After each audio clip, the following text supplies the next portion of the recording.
Hello everybody, welcome back to my channel and to this annual tradition of breaking down all of my different revenue streams as a YouTuber, content creator, social media person, and all the things I was and all the things I'm going to be. How dramatic. No, but this is the 7th year that I am documenting this. It's been a long time. We've been doing this a while. This video is going to look at the 2023 to 2024 annual tax year and all of the different ways that I made money and how it is split in terms of percentages. So the tax year for my company runs from the end of March to the end of March. So that's what we're working with here. And so we can kind of understand what that year looked like for me in terms of work. For the first few months of that year, so from the beginning until around the beginning of August, I was working 3 days a week. And then from August, I started working 4 days a week. And up until the end of 2023, I had 2 YouTube channels and a podcast. And from the beginning of 2023, I now just have the 1 YouTube channel and no podcast. And of course, all of the sex ed work that I was doing also wrapped up at the end of last year. So we've got like 9 months of how it was and then 3 months of the new situation. The new situation being still making YouTube videos and doing social media stuff, but more focused on lifestyle. And then also starting my new freelance business as a creator, consultant slash coach slash whatever. What a great sales pitch for your new job, Hannah. But I'm very much enjoying not having all of the answers right now and figuring out. It's great. So when I did this last year, I had lost a third of my income, and that was because I had a baby. I took 3 months maternity leave and then I returned to work part-time. And so for this year, yes, I've still been working part-time, 3 days a week and then 4 days a week, but there was no mat leave. So I pretty much have been working the entire year. And I was able to increase the revenue slightly, but it was still way below what it had been pre-baby. And that doesn't take into account expenses. In fact, I'm gonna do a whole other video breaking down expenses. But when you freelance, when you run a business, your income isn't just your revenue, it's your revenue minus your expenses, and then what you're left with is your profit. So my expenses were still really high. So even though I was able to increase my revenue slightly, overall, the business wasn't really making as much money as it had previously, and I was still paying myself from savings. What a success story. She's a businesswoman and she's telling us all of her behind the scenes failures and secrets. What fun. But before I show you the pie chart, before we dive into the numbers and the details, I wanted to thank this video's sponsor, Squarespace. Squarespace is the all-in-one website platform for creators, entrepreneurs, and freelancers to stand out and succeed online. They have tons of beautiful and really flexible website templates, so you can pick the one that looks and feels right to you and then customize it with all of your own branding and content and assets. And their fluid engine website design system is so intuitive and powerful. It allows you to pretty much drag and drop anything, anywhere, and it's so handy for us complete noobs when it comes to website design, but still allows us to have beautiful and seamless websites. And with Squarespace Blueprint, you get a fully guided experience in creating your own website. And it also has optimized SEO tools to help you show up in people's searches and get discovered. So if you want to create your own website for your small business or your freelance work or your brand, then head to squarespace.com to start your free trial. And then when you are ready to launch it into the world, you can go to squarespace.com/morehannah to get 10% off your first purchase of a website or domain. Thank you so much to Squarespace for sponsoring this video. Okay, so it is pie chart time. Here is how my revenue streams for 2023 to 2024 were split. But let's dive into the deets. So the biggest slice of the pie, as it is every year, is brand deals. just like that Squarespace ad that you just watched. And that comes in at 45.9%. And this is a really similar percentage to what it was the previous 2 years. And so I'm really happy with this. When I first started documenting this, brand deals was at 80%. And that's when I had a real scare of, oh shit, I need to diversify my revenue streams. And I had a goal of getting it to around 50%.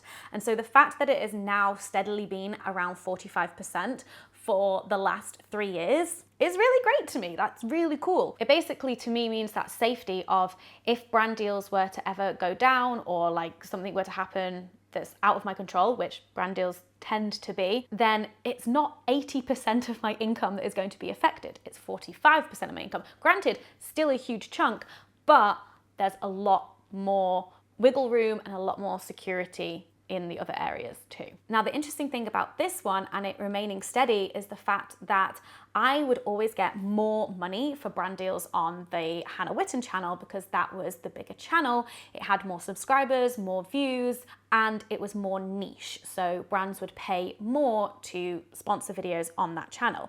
However, those brand deals were very few and far between. So I might do one on that channel every few months. However, as you may have noticed on this channel, they are much more regular. However, they pay a lot less. So even with one less YouTube channel that I'm able to do sponsored content on, it hasn't massively changed how much I'm earning in that area, because in terms of like from January until March, the 3 months where I haven't been uploading on that channel for this tax year, I maybe would have done one brand deal max in that time on that channel. I will be honest, I'm having some internal debates about brand deals currently. And it's not that I think that doing brand deals is a bad thing necessarily. Like I can justify it for all sorts of different reasons and why I think that it's good, it's fine, like it works for lots of different reasons. But there is this like little voice in the back of my head that was like,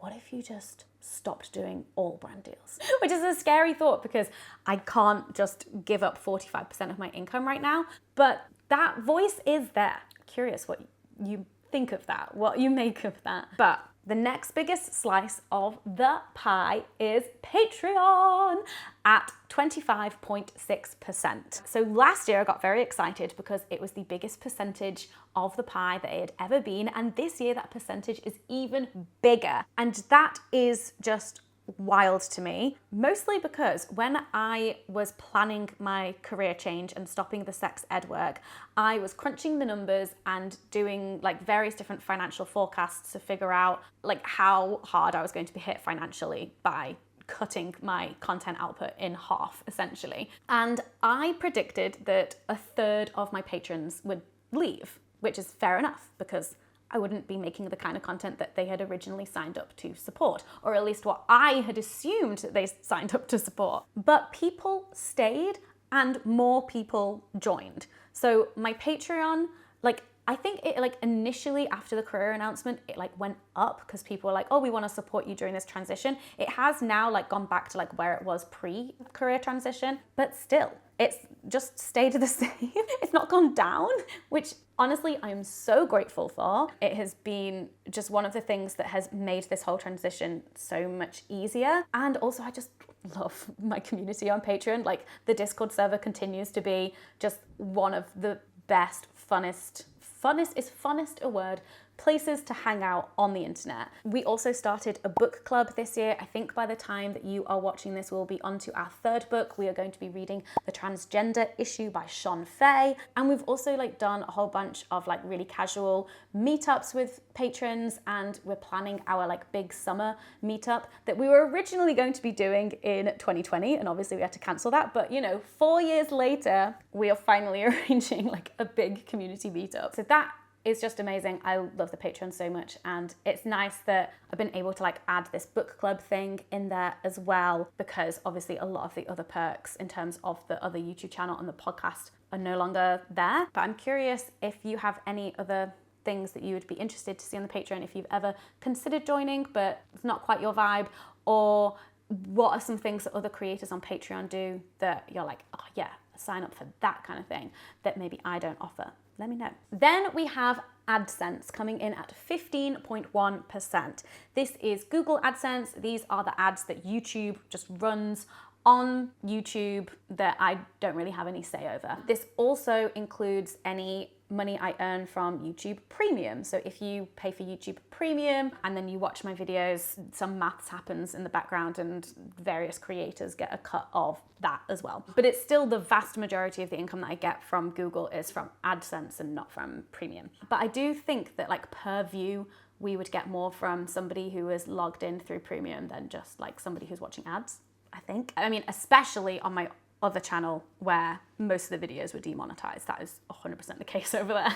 So this one is down in percentage from last year, and it's also down in the actual amount. But there's no surprises there because for obviously 3 months of this tax year that we're looking at, I wasn't uploading on the other channel. There were no new videos going out on that channel. But considering that I've only been uploading on this channel, it's not taken too much of a hit, but that is because this channel always performed better in terms of revenue, even though it was getting less views. And that's just because of the nature of the kind of content that it is. There we go. Next up is affiliates, coming in at 3.6%. So now we're in some of the lower percentage revenue streams. And this is down. I have not been pushing my affiliates as much in that year. Most of the affiliates that I used would earn like good money from were for sex toys. And with affiliate marketing, it very much is you get out what you put in. And so I just wasn't putting in any effort to my affiliates. And so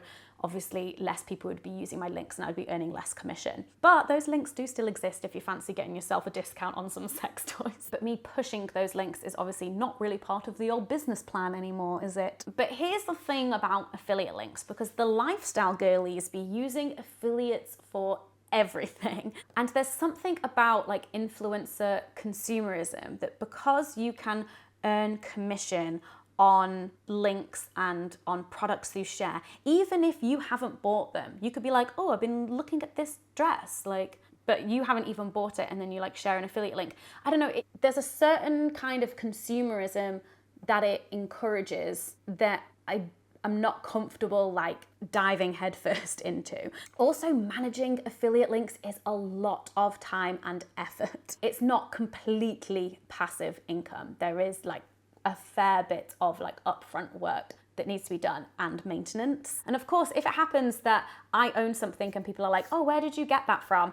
Then I will share it. But oftentimes I forget to check if that company has an affiliate program, because if I'm sharing it anyway, I might as well earn commission on it as an influencer, darling. But generally, the affiliates slice of the pie isn't a priority for me right now.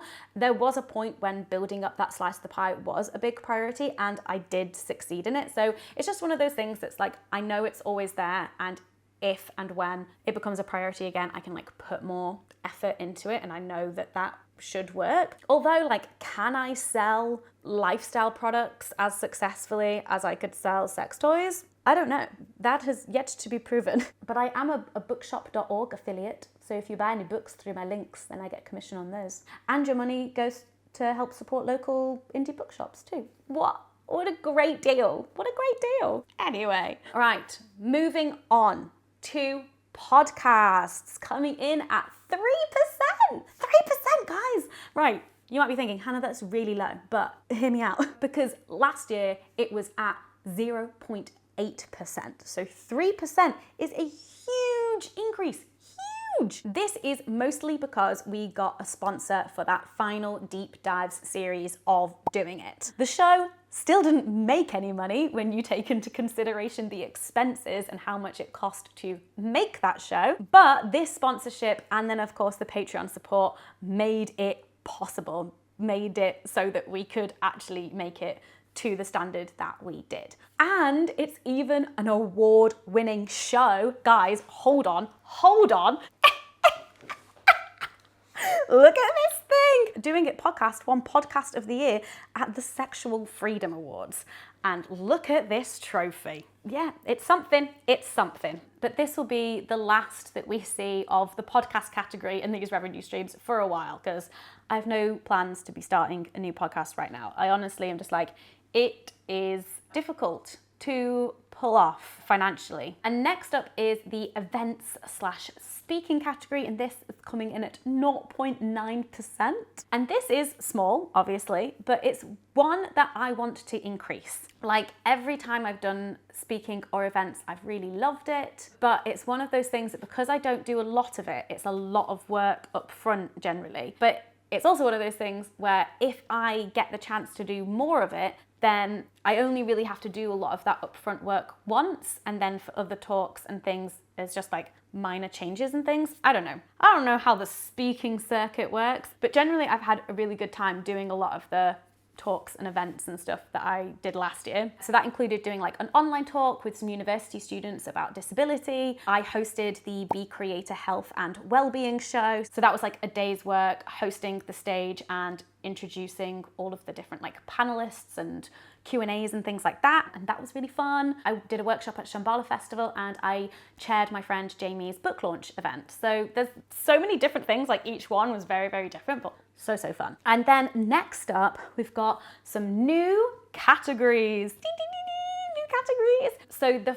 first one is brand consulting, coming in at 4.9%. So this is actually quite a sizable chunk of the pie. But again, this is something that is not consistent. And it's not new in the sense of I've never done this before. It's just new in the sense of me creating a category for this, because previously I think I would have like lumped this kind of work into brand deals, but it is quite different because it's not the like influencer public facing stuff that I do. It's very like behind the scenes, you know, B2B work rather than B2C, but it's also not something that I do every year. But it just so happened that this last year I did quite a bit of it. So there was one day that I did that was consulting for a sexual wellness brand, but that's probably not something that I will be doing again in the future. But the other one was being part of a research group for one of the many platforms that I use to post content, and it was testing a new feature and giving feedback and like being that creator perspective on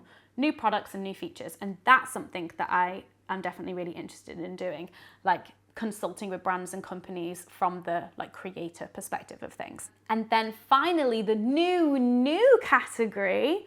So it's a new category, but also it's an entirely new thing that I'm doing, and that is creator consulting. And this is coming in at 0.5%.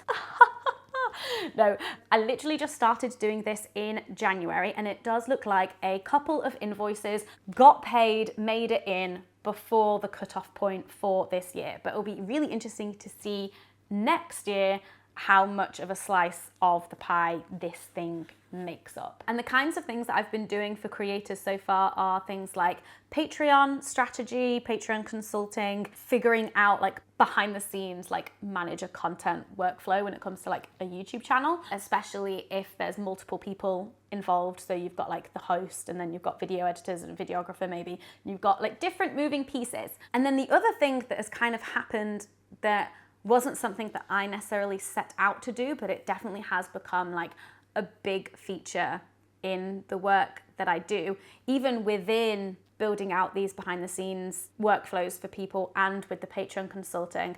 And it's kind of like coaching or like being some kind of like accountability, like check-in person, like a professional accountability buddy. At the moment, I'm very much just like going with what people want and what I feel like I'm able to offer. And so much of what I'm doing feels like coaching, but I don't know how the coaching world works in terms of like being able to call yourself a coach. I don't think it's as rigorously like monitored or checked as like the world of therapy, for instance, is, but I might be wrong. But the fact that that is something that I'm doing and that people are asking for is an interesting sign. And I think it means that at some point in the future, I would like to get more knowledge and more qualified in that area. But for now, the skills that I have, like in terms of the consulting side and the knowledge that I have, like is more than enough. But it's interesting being like, oh, I'm just kind of like coaching this person really, and like being like an accountability buddy for them. So yeah, I can definitely kind of see a future where I do become a coach. We'll see, because I've been coached before and I loved it and I found it really, really helpful. I think that 0.5% might have just been like 2 clients, just like 2 invoices that maybe came in before the end of that tax year. But yes, starting at a very modest 0.5%, and hopefully we can increase that next year. Maybe it'll replace the podcast income. We'll see. We'll see. So there we have it. There's my revenue streams breakdown for 2023 to 2024 as a content creator and consultant, I guess. I hope that you liked this video, found it interesting, or just like enjoy nosing about the money side of this weird business, this weird industry. Don't forget to subscribe because I make new videos every week, and I'll see you in the next one. Bye.